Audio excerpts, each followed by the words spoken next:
What's up, otakus?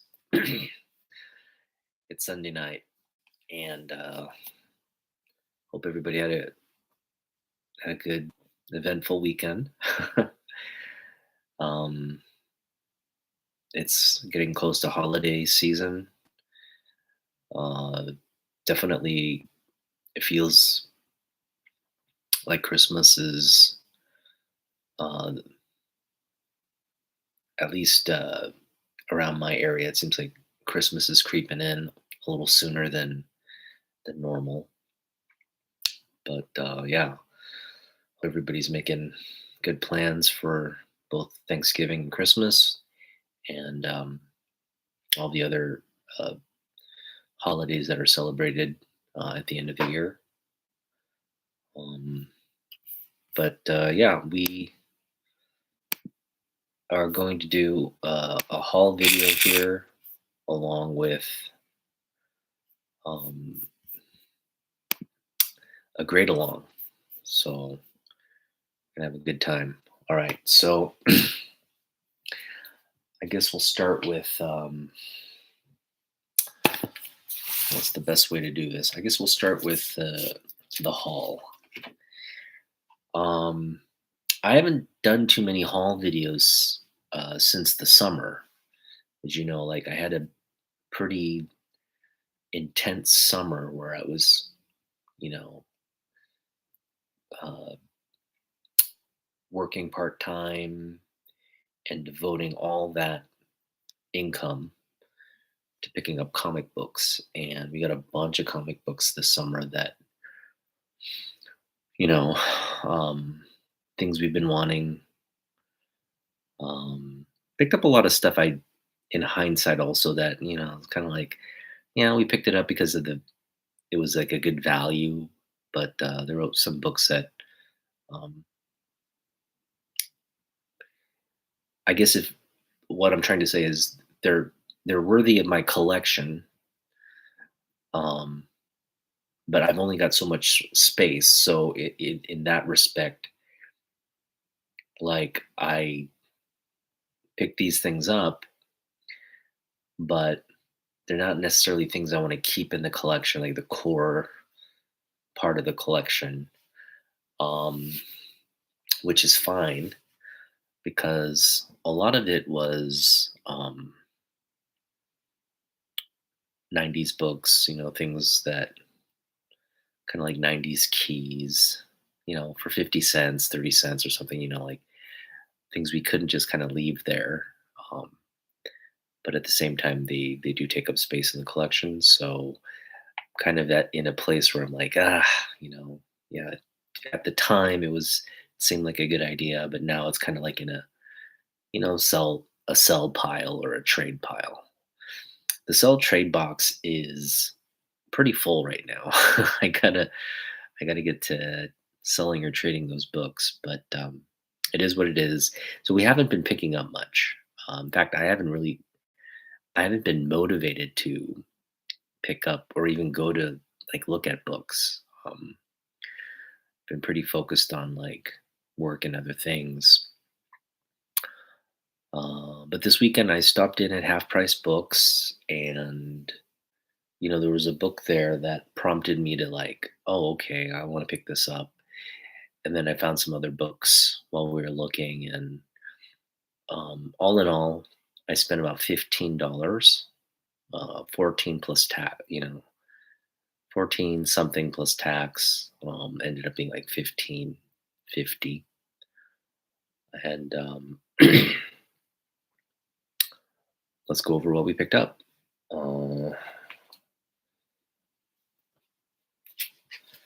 Let's see, I'm going to try to keep it in a good order.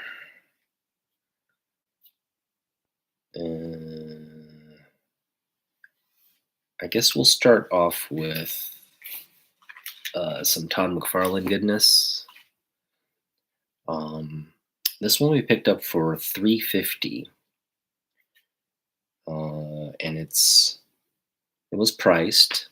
I've moved it to a different bag and board, and we picked up Spawn #5, the newsstand edition. So the reason like, I guess in the back of my mind, I am still wanting to collect this run in the back of my mind. Hey, hey, what's up, Harlow family?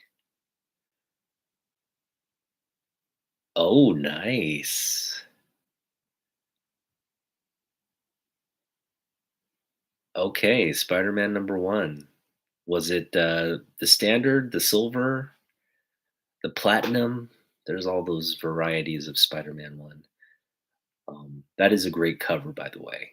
Yeah, probably one of his most best covers, underrated covers. Um, it's definitely, I think, in my top five McFarlane covers. But yeah, I don't emphasize that I'm a Todd McFarlane fan, um, but I think deep down I am, because it's his stuff was just so prevalent during my collecting days. Um, Ooh, Batman 423 for $10. All right, nice, great value, man. Yeah, you gotta pick up. You gotta sometimes go out there and just see what's there because you might find some good stuff. Glad that the pickup that haul worked out well for you. I gotta go watch your video. Have you made a video about it? Okay, well, I hope you make a video so you can show off the haul. We'll check it out. All right. Yeah, back to this one. This is a Spawn 5, the newsstand. 350 for the newsstand. I felt that was fair. I felt like, this is gonna be like a $10 book very soon.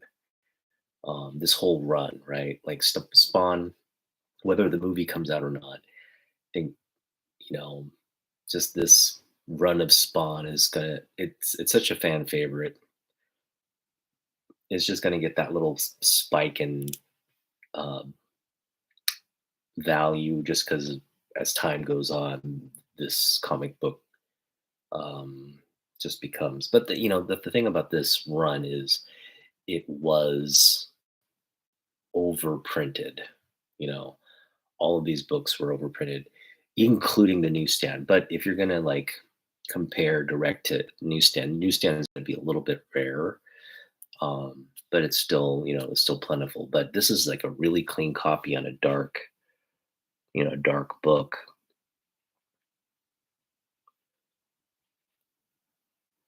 Nice, the silver direct edition. Is it still polybagged? That's big money if it's polybagged.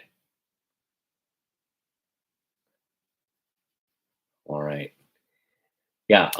Again, I my calculus is that this is a $10 book because of the newsstand. Real clean copy. Um, I do love this, like the McFarlane art, the early McFarlane art on these early issues. This one's pretty nice.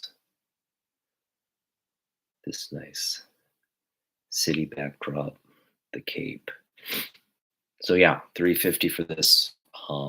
If it was just a direct edition, I would not have paid 350, but it was the newsstand, which is what prompted me to say, okay, let's get it, because I don't run across Spawn newsstands all that often.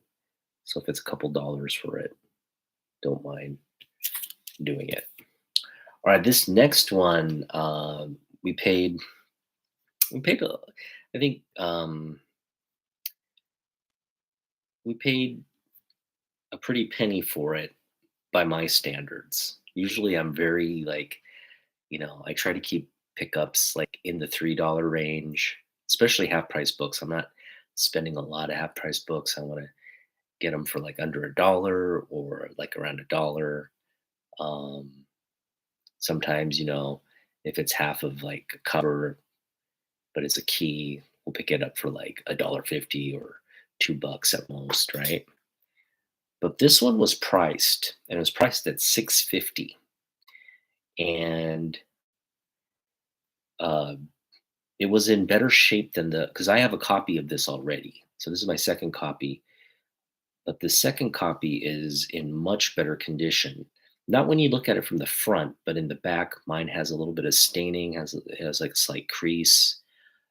This one is absolutely clean, and we picked up ASM 328, another iconic McFarlane cover. So we paid 650 for this, but I mean, it's near mint condition. It's got maybe one little spine tick near the staple, and that's about it. You can see it right there, right? That's a spine tick right there. Everything else is pretty clean. Corners are sharp. Front and back are, flawless. Could benefit from a little bit of a press, but all in all, I would say it's a near mint copy. And so, yeah, this was a great pickup for 650.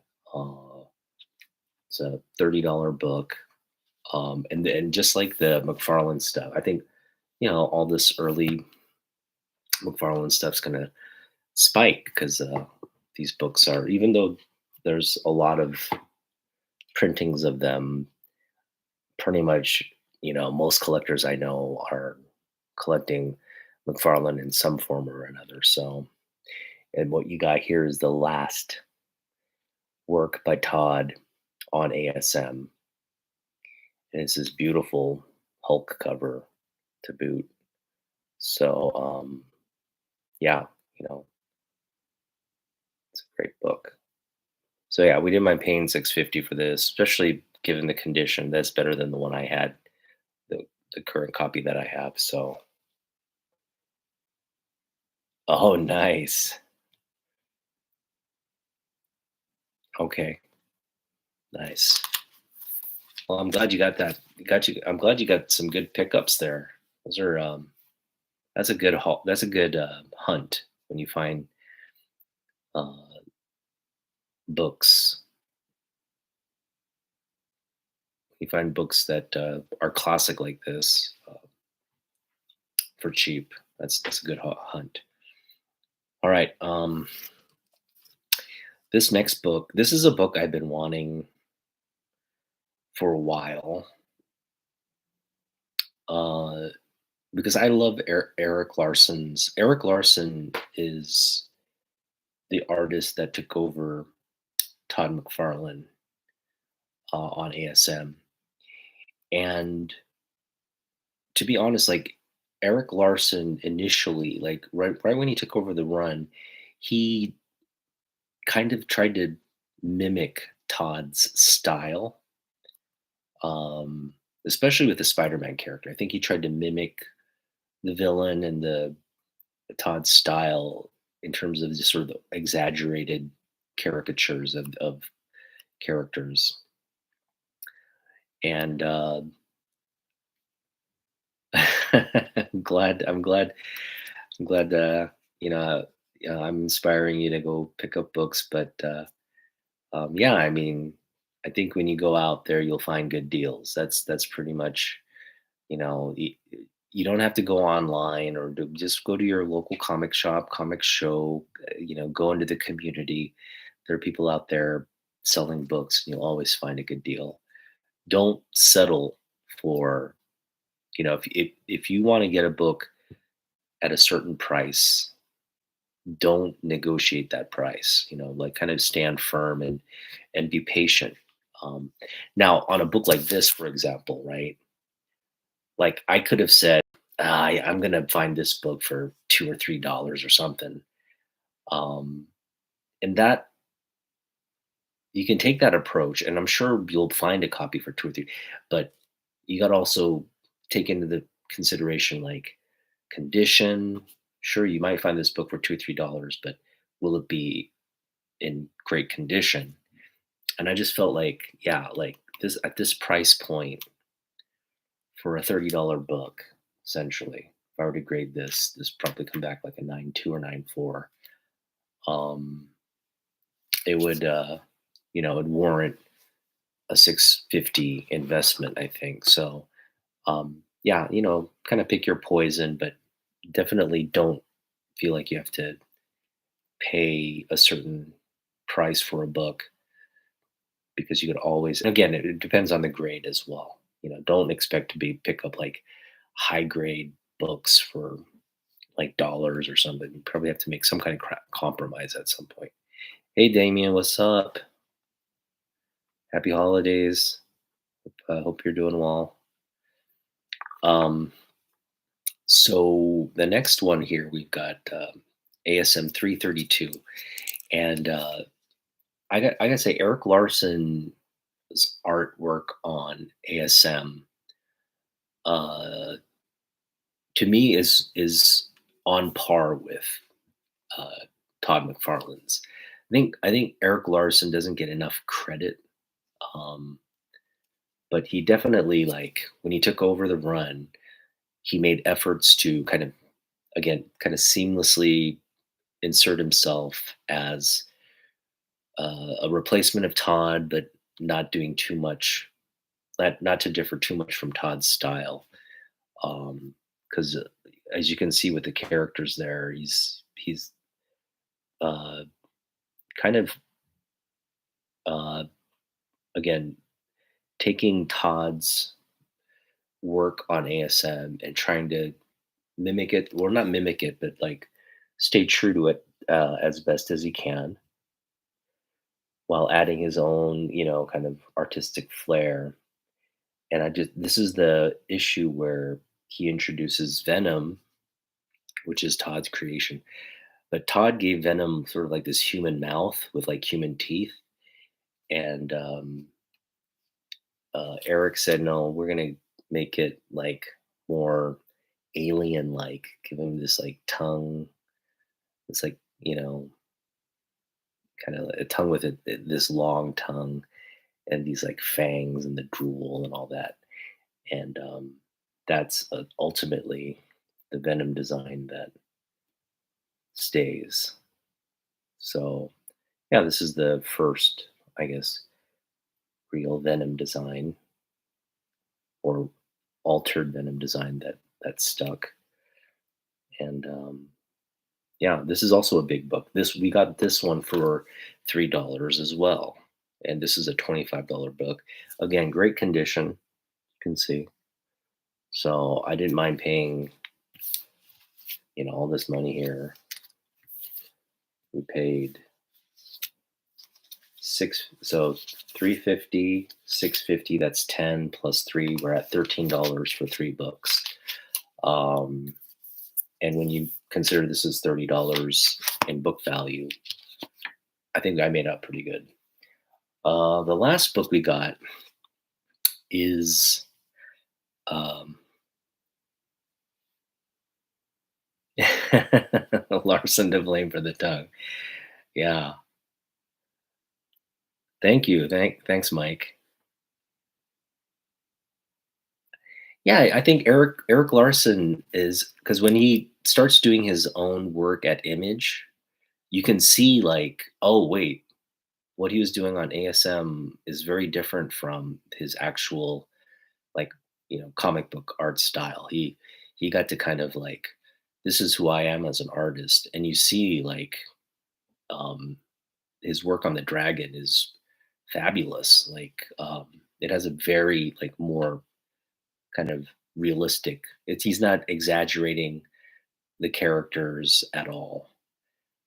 He's staying kind of more true to like anatomy and all that in the dragon, versus when he was working on ASM, he had to kind of um, I think he was given a mandate to kind of like try to keep it the same uh, style as what Todd was working on, which is great because I think his work on ASM really fit that style as well.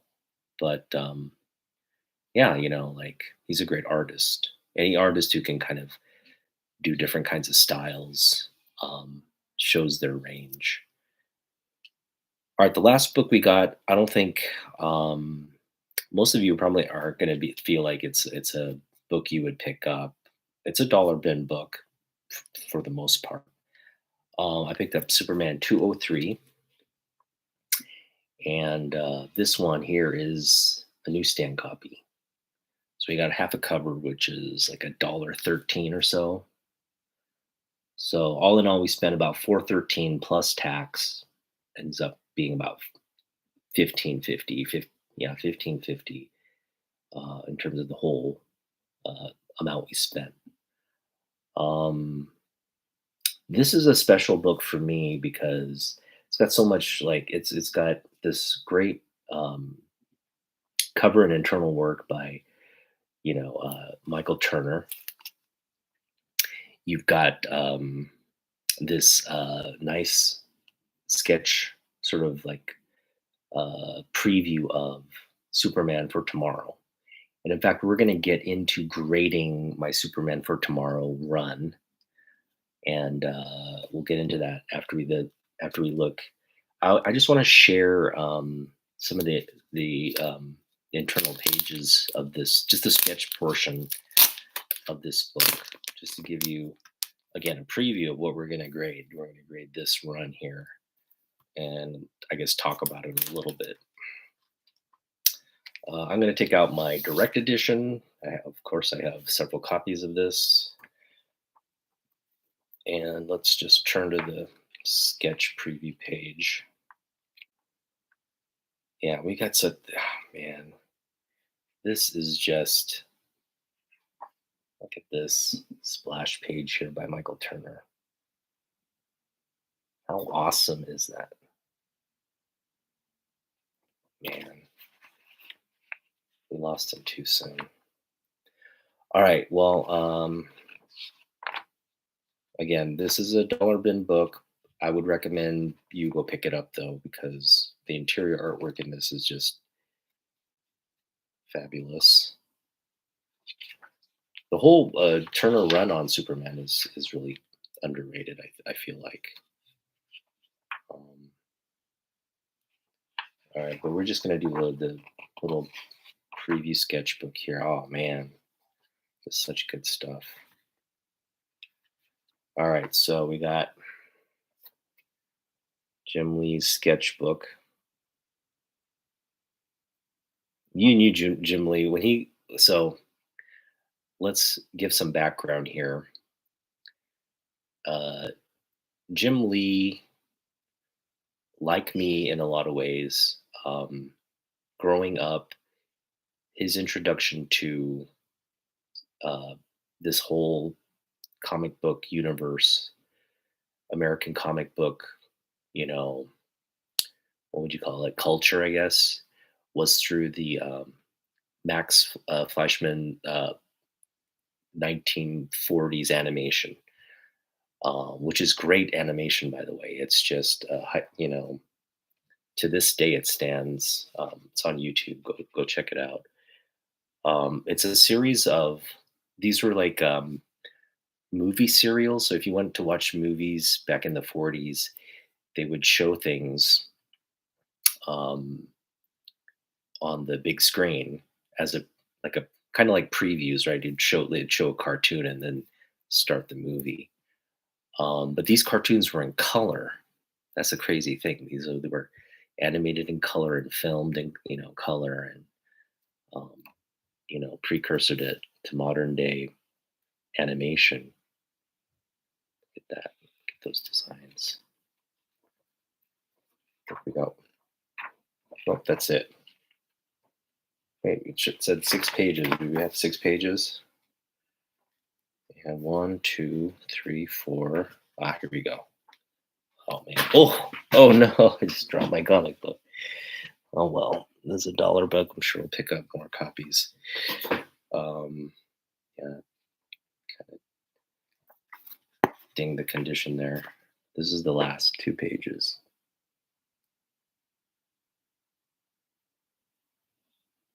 So you could tell, Jim was ready for the assignment. So going back to what I was saying is like he got to watch those uh, early animations when he was living in Korea, And then, you know, I mean, he was also of the age when Superman came out in the movie theaters. Um, and then he comes here, and then he gets right into comic books because he loves art and drawing. Um, and Superman has remained his sort of favorite of all the characters because we both really like the immigrant aspect. Superman's an immigrant, like we are. Uh, he comes to this planet from Krypton, so he's not native to. He's not from Earth, right? And yet he adopts Earth as his home and protects Earth and does all these heroic things. So yeah, Jim's a big Superman fan. So imagine like finding yourself selling your company to DC and then becoming an employee and then being one of the company's top employees at DC's top creatives. And I'm sure he didn't start on Superman. He got Batman Hush, and Batman Hush was like knocked it out of the park. So at this point, all the editors and um, the executives are probably going to get Jim Lee on a good project. Whatever he wants to do, just give it to him, and his next project is going to be Superman. And as you can see from the sketches, he wanted the classic look, right? And he was ready for the assignment. And I think what we're gonna get into the grade along now is that Jim Lee Superman, in my like, there's all you know, you're talking about nearly a 90-year history of artists that have worked on Superman, right? Nearly a century of uh, continuity and uh, content and stories around just one character. And so, over that span of nearly 90 years, you're talking about, um, I should say, over 85 years, you're talking about some of the best in the business that have worked on the title. And I think after a certain point in history in comic books, right, we're talking once Superman was established and he created this genre of, you know, um, kind of caped superheroes, um, costume superheroes, I should say. Um, you have a lot of great artists in the industry, but not all of them got to work on Superman. Um, so you're only talking about like a few really privileged artists. Uh, they're also some of the most talented in the industry, right? You don't get the assignment of Superman if you're not talented. So, but yeah, you had a few really talented artists that just kind of held the mantle of I'm the artist on Superman. You're not taking this away from me, and they've had just like long. I mean, I'm specifically talking about Kurt Swan, right? Kurt Swan has this like nearly like 20, 30 year stranglehold on doing Superman and Action Comics artwork. But a lot of great artists within that within that period as well, Golden Age to Silver Age to Bronze Age. Um, I mean, yeah, there's so many great artists. You got Murphy Anderson, you got Kurt Swan, you've got Jose Garcia Lopez, you got Neil Adams, you got uh, who else? John Byrne. Just so many great artists that have worked on Superman, and you even had Jack Kirby come to the title uh, for a brief stint on Jimmy Olsen's Superman. Superman's pal Jimmy Olsen, right? So yeah, I mean, I think if you reach a certain status, you want to work on Superman. Even like Todd McFarlane did some Superman work on like a Superman gallery. Um, Todd McFarlane's another big Superman fan, right? He wrote into letters to the editor on Superman before he was famous. When he was a kid, he wrote these letters to the editor because he loved Superman. Um, so yeah, it's just one of those projects, or I guess privileges, that if you're lucky enough and talented enough, it comes your way. And again, Jim kind of falls into that category. He got lucky and he's talented enough, and now he's done Superman in different iterations of the character. But this is probably in terms of the design of the character, right? The costume design of the character, one of the most, I think, iconic, uh, uh, iconic runs on Superman. Superman for Tomorrow. This is about 11 book run on the title, and he teamed up with Brian Azzarello, who at the time, I forget what story he had worked on. I think it was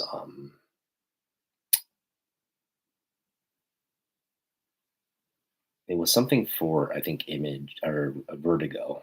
Forget the title, but he had Azzarello had established himself as a great being a great writer, but not in this particular like genre, right? The superhero genre. Um, but yeah, it was sort of a big deal, like big names. Um, Starts out with this great cover here.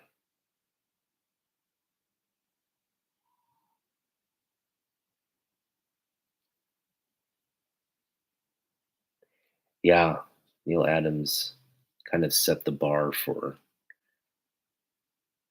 Superman. Set a high bar for Superman, in my opinion. Um, but yeah, Superman's kind of his character is evolved. When he first came out in the Golden Age, he didn't really have like this kind of like realism into his anatomy. He kind of just had this sort of like a dad bod, you could almost say. Like he had a dad bod coming out the Golden Age. Um, Kind of got a little beefy in like the Silver Age, and then Neil just kind of like, oh no, Superman's gonna be a big buff dude, and then that's kind of the way he stayed. And then Jim takes it to another level with this great anatomy there. I really think this was like this here was sort of like the what is it, what word am I thinking about, the imprint, the design for Cavill's Superman. Like if we cast a Superman, we want it to look like this, right? Just big and big and bulky. All right, so yeah, we're just gonna grade. This is actually not one of my best copies. It's got a couple spine ticks here. I'd say overall it's like a 9.4. It's got a couple spine ticks, but all in all, it's really high grade. The back, you'll see nothing on the back that is terrible. Tracy McGrady. So yeah, we're gonna go 9.4 on 204. We got 205. Most of these are high grade and they're modern books. Wouldn't expect them to be handled or anything. So this one we're gonna go 9.4 as well. Great cover there with all the bullets and rockets.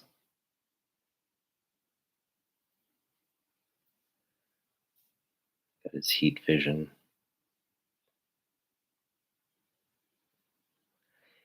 Now, I was not actually collecting this run when it came out. In fact, I was out of comic books when this came out.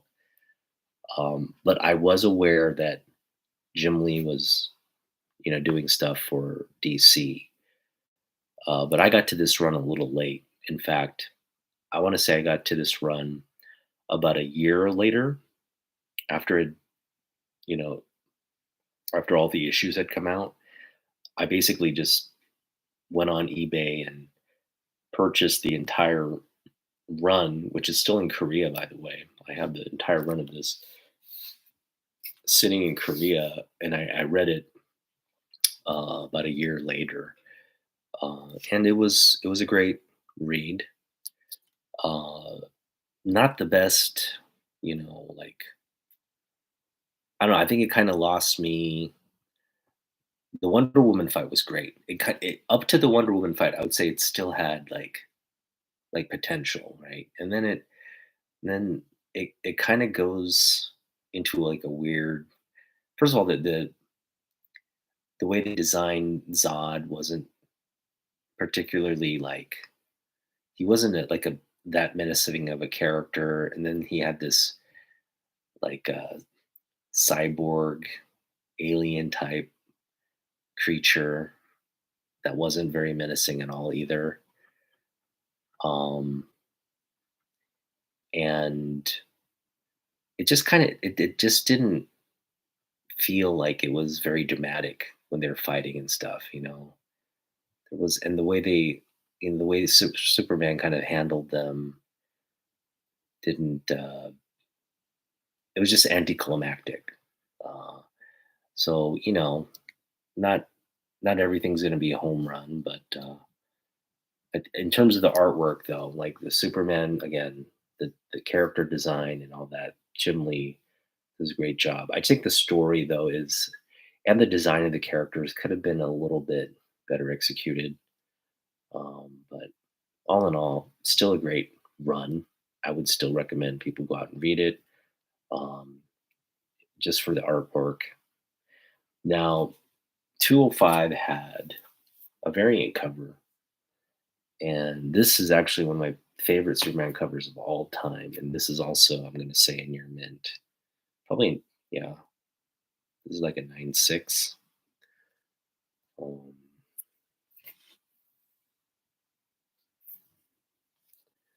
but yeah, 205. That just the colors, the pose. It's Michael Turner, just deliciousness right there. 205, the variant cover. All right, so most of these, yeah, they're going to be near mint. This one too is just 9.4. This is the baddie in forget what this guy's name is. Um, but he's sort of like this robot alien. Um, and there's just this whole mystery. So the story of this is um, Superman's off fighting something in like the cosmic space, and he returns, and people, just like a million or so people, are just vanished, and he's trying to solve this mystery, like where'd they go, how'd they vanish. And he's finding clues here and there, and then finally gets to this point where he's fighting this creature, uh, who seems to kind of know, where these people are. And again, this character wasn't all that like menacing or like challenging or terrifying. Um, Kind of here. I just feel like, uh, there's not going to be a creature that can do this to Superman. You know what I mean? Like it just didn't. No creature with like claws and like tubes coming out of his body is going to be able to. You know what I mean? It's not even a battle. It's got kind of be. You got to have some. I don't know. You got to kind of bring more to the table to beat Superman, but apparently this was enough in, in the writer's mind. Another great cover here. those faces and skulls. Superman 207. These are all near mint copies. 208. This is a great cover. It's got John Stewart there. You got Batman and Wonder Woman. Love that Wonder Woman design. Get that costume on her. Ooh la la. And then you got Martian Manhunter. So you got the Justice League involved now. Great cover there. I gave this book to my nephew because my nephew's into art. He's a really, I feel like he's got a future as an artist. He's just so talented. Uh, he's only like I think 10 now, but he's really got a lot of talent as an artist. But yeah, a couple years ago, I you know went to go visit them, and I gave this specific book to him because I was hoping it would kind of like, hey, there's great artwork in here. You should check it out. I was hoping he'd kind of get into it and want to read it and do all that. But he's like, a comic book. He just kind of was like, I don't want to read that, and he just kind of rejected it. So I felt, I felt kind of like, I don't know. I felt like I couldn't relate to what kids his age were into. Um, but here's a 209, another great heat vision cover here, melting, some kind of orb here. That's just fabulous stuff. Also, I go 9.4, maybe 9.2 on this one, 9.4. Let's look at the back. Yeah, I'll go 9. This is probably like a 9.0. It's got some spine ticks there. Channing Tatum. Gambit. Is that Channing Tatum? Who's this dude? No, it's a BMX dude. He's a BMX medalist or something. I thought it was Channing Tatum. Looked like him for a minute. Yeah, I'll go 9.0 on this one. It's just got a couple spine ticks and stuff. Not the best condition. Let's see here. Yeah, now we're getting into um, this beautiful, beautiful cover here. Look at how badass that is. So yeah, this is probably the peak of the um, run. Uh, Superman is like trying to solve this mystery, and then Wonder Woman stands opposed to him doing a specific thing, and because she feels like, hey, if you go away, you leave the Earth vulnerable. So I'm not going to let you do something to put that in jeopardy. I'm just going to stop you. So it's like not a fight to the death per se, but it's just like they're trying to prevent each other. Well, he's trying to do something and she's trying to prevent him, and they're kind of battling and stuff. So, but yeah, in this one it gives you a preview who's going to win. Maybe Wonder Woman. Yeah, I wouldn't mind being tied up by Wonder Woman. And here's another great, yeah. And then of course Jim breaks out the classic look for Wonder Woman as well on this cover. Beautiful. This is like a 9.8. No, we'll go 9.4. It's a 9.4. It's not perfect. It's got just a couple minor issues. 9.2 or 9.4. Boom.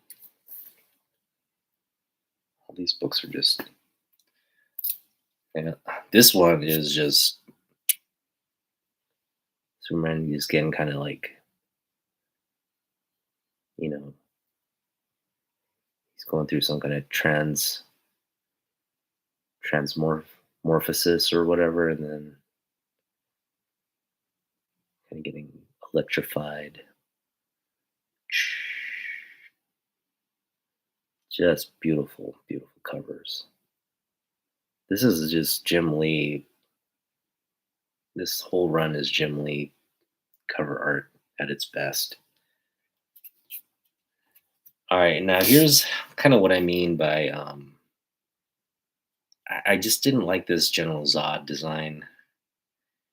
And again, this creature looks like I feel like anybody, like the Wonder Twins, could have taken this guy down. Come on, it's like he doesn't look that menacing, you know. Um, I'd go 9-4 on this one as well. Zod kind of looks menacing, but it doesn't look like Zod. You know, like you'd expect General Zod to be like just a Kryptonian, not in all this like armor and stuff. I'm just curious to what I want to understand, like when Azzarello was writing the story and these characters, like what that conversation was. If Jim was just free to design the characters as he wanted, or if um, Azzarello said, "No, I want a specific look to the characters," or what. But I just felt like this was kind of out of context. To these characters could have been a little bit more, I think, thought out. Because ultimately, in any good story, it's the villains that are going to make or break the story, right? Um, in this particular instance, I feel that there was this like overarching like theme that Atsuro is going for. You know, like this question of why does Superman fight for Earth? You know, like what's the overarching kind of motivation? And it's not necessarily. It's not. He doesn't like. It's not seen through to fruition as to why that is. Um, I don't know. It just felt lackluster. I gotta go reread this though. It's like my memories of this are pretty. I've only read through it once, so could stand to reread through it. Maybe I'll change my mind. But yeah, this is the big sort of battle here. 214, 215. 214's in great shape. Well, no, it's got a little bit of a. No, it's the bag. Yeah, go 9-4 on 214. And then 215 had, I think, has a couple of variant covers. This is cover A, I believe, and this is the B cover. I prefer this cover. Yeah,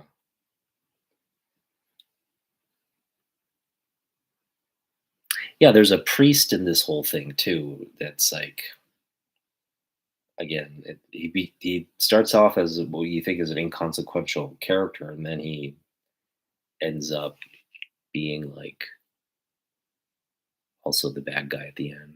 I gotta go reread this though. 215 there. And again, this cover here, not the best cover in the run for a final. I think a lot of it has to do with just don't like the way Zod looks. You know, like what's the whole point of putting these like spikes on him? He's Kryptonian. He's powerful, right? Do you really need to wear like some kind of medieval spiked armor to help you? You know, it's not like it's metal, right? It's not like Superman's gonna be poked by metal. There you go. that is it. So yeah, these are all kind of high grade copies here. I think this one is 9.8 potential right here. Let's come back at 9.8. Super, super clean.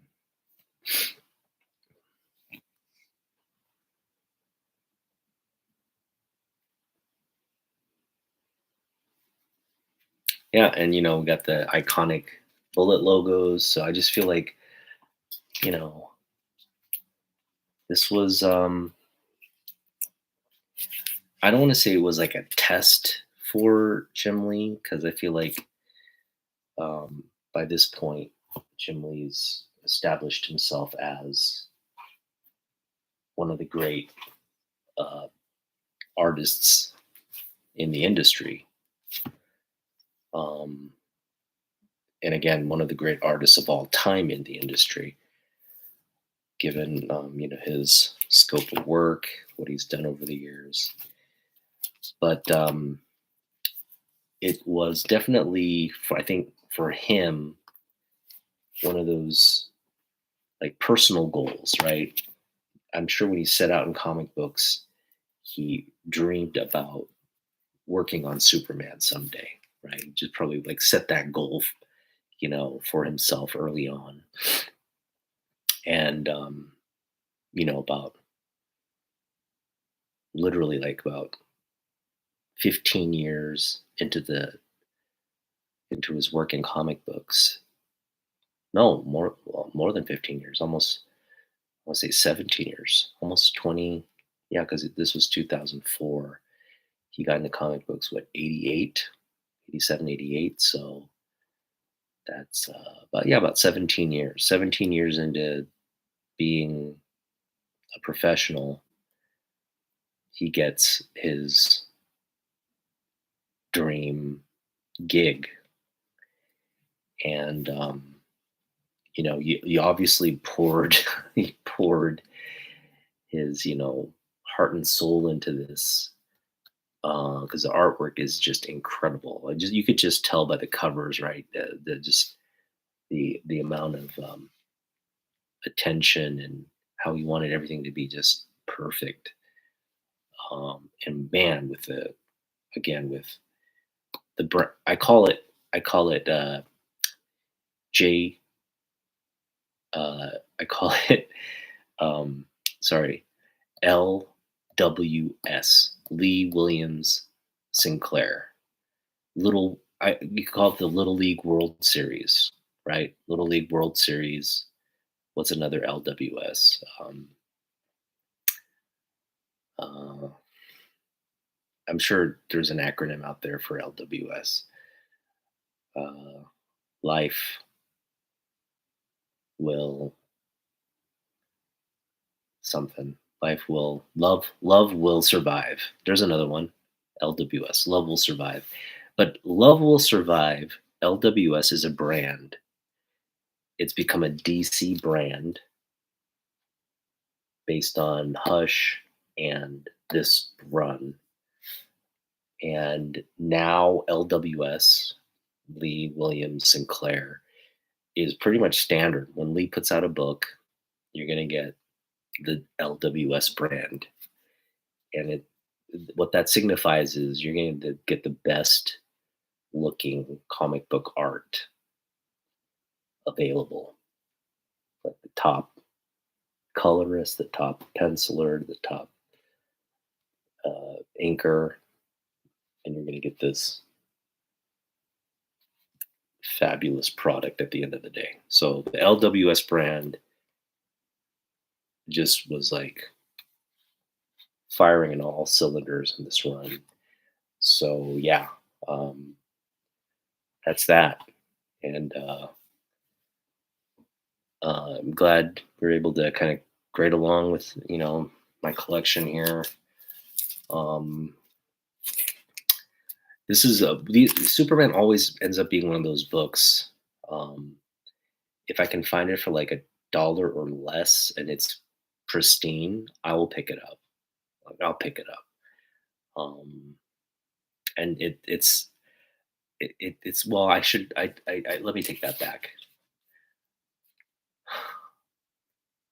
it has to be very like in top condition, and it has to be like a dollar or less. Because if it's over a dollar, I won't pick it up, and I run into it all the time.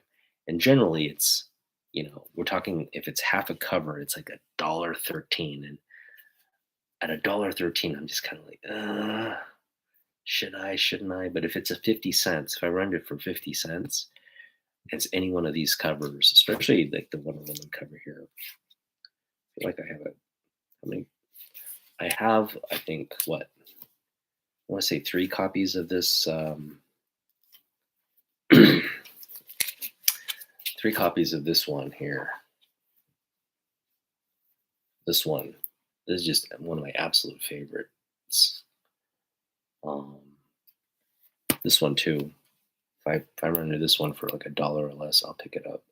But yeah, it's like I kind of need to stop doing that. I need to stop picking up. Thanks, thanks, Harville. Um, yeah, it's just been one of those. Uh,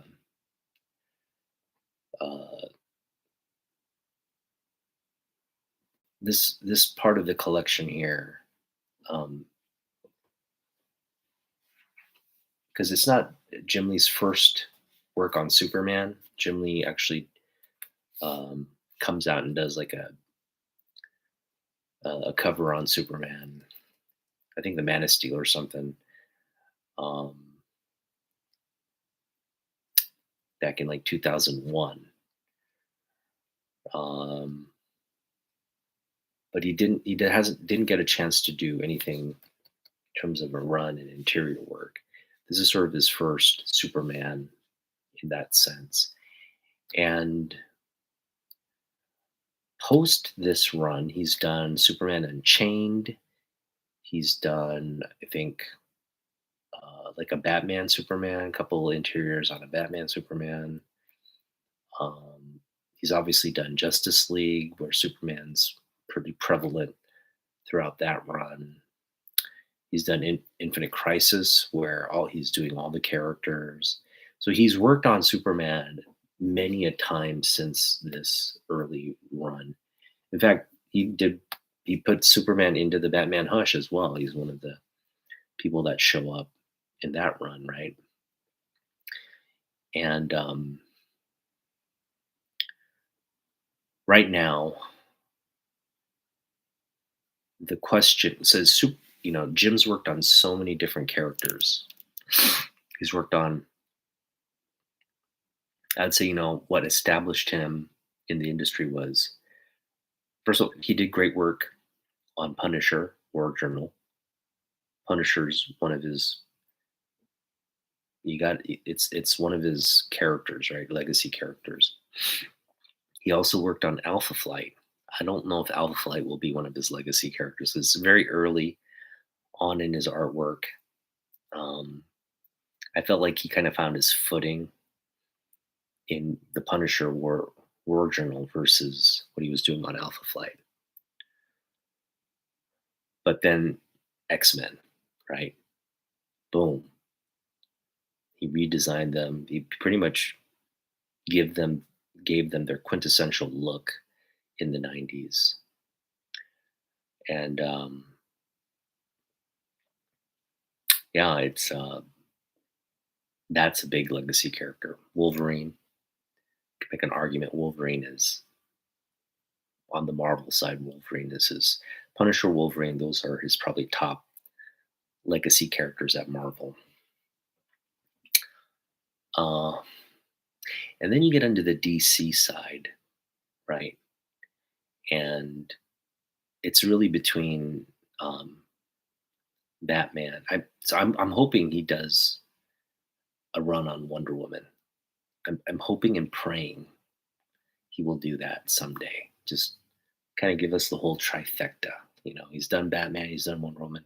Sorry, Superman. He hasn't really given. I mean, he's done covers of Wonder Woman, but he hasn't done like a run on Wonder Woman. I'm hoping before all is said and done, he gets to that. At least one issue, right? Just one issue in the run, and he can give himself that assignment at any time. But right now at DC, He's done Suicide Squad. He's done a lot of different things, but it's a battle between Batman and Superman as his legacy character. His Rogue, yeah, absolutely. The Savage, I gotta agree. You're talking about what is it? The Extinction Agenda, where we get Savage Lands, Rogue. We get that um, just a great. That's a great story.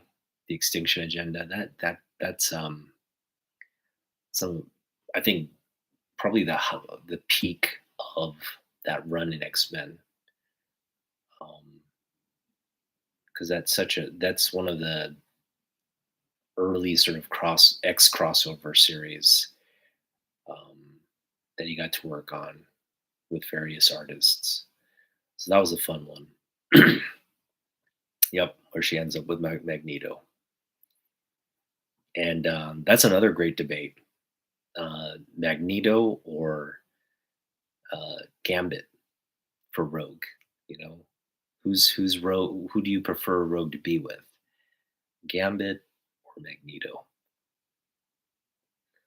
I personally, I never got into Gambit, and I apologize. It's probably because he's a Cajun character, and for me as a kid, I didn't have when I was reading Remy LeBeau's like his uh, character. When I was reading his dialogue, I just had no idea what the a Cajun accent sounded like.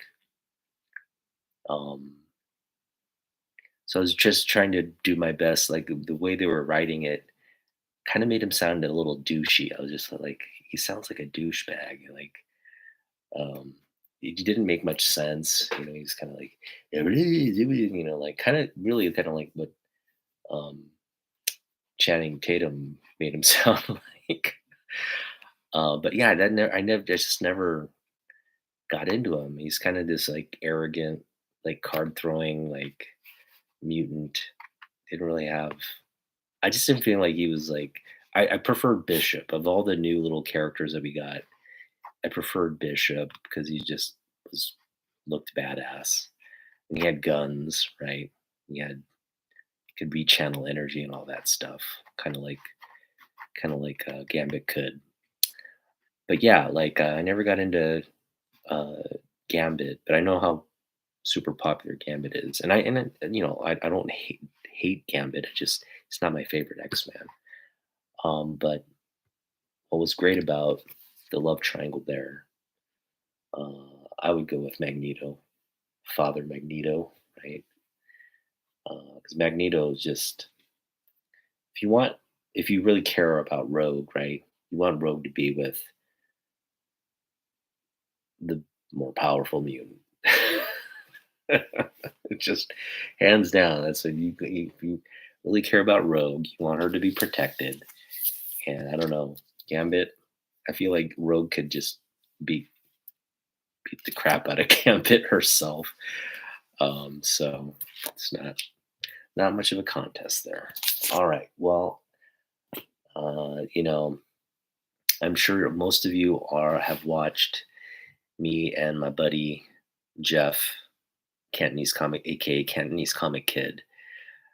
We do our weekly Saturday show at 8 p.m. Pacific, 11 p.m. Eastern, called Double Dragons. And I've been having a lot of fun with my man Jeff. We just talk comic book news. We show off books. It's kind of we're trying to get like a good kind of flow. Um, it's unscripted. First off, uh, he and I don't even meet during the week to talk about anything. We basically the I'd say um, the most kind of communication or effort we put into it is like maybe Friday or Thursday, Friday or Saturday. I'll send him a couple of links like, hey, this I just read about this or this is in the news. We're going to talk about this. That's about it. On Instagram chat, I'll send him like a link to something I read or saw. We don't even talk about what books we're going to bring. We just know to bring 3 books: a spec book, a recommendation book, and a flex book, or a show off book in our collection. So all the books are from our collection. So each week we're showing off things in our collection: spec book, rec book, flex book. And I think, bring a little bit more diversity to that show off session than he does, because all he does is show off vampy books, which is the core of his collection, which is great. I'm not gonna, he's got a great vampy collection, one of the best vampy collections I think known to man. But that's kind of what you will expect each week. You'll expect a trio of like vampy or horror related lady covers, and I have sort of a more eclectic mix. You'll see a lot of John Byrne, Neil Adams, Jim Lee from my end of the spectrum.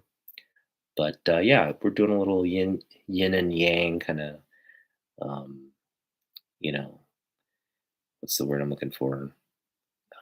Point, cross point. Is that the reference? Counterpoint. Sorry, point counterpoint type show, and just really a time for me and him to just connect online, and talk books, and talk life, and talk whatever's on our minds. So hopefully, if that's cool for you, you'll come hang out with us once in a while. Again, Saturday evenings, 8 p.m. Pacific, 11 p.m. Eastern. I know for those of you on the East Coast, or even the Central, it's a little late, so we do appreciate when you do stop by and hang out. But I'll continue to do these videos as well, grade alongs. Um, I just sometimes I'm not motivated to grade stuff. Other times, there's just no haul to really focus on. But I'll try to hop on as much as I can. But definitely appreciate everyone who's stopping by. Thank you guys for watching, and yeah, we'll see you there, Harville. We'll see you on the Saturday edition. All right, take care, everybody, and we'll see you in the next one. See you, Mike.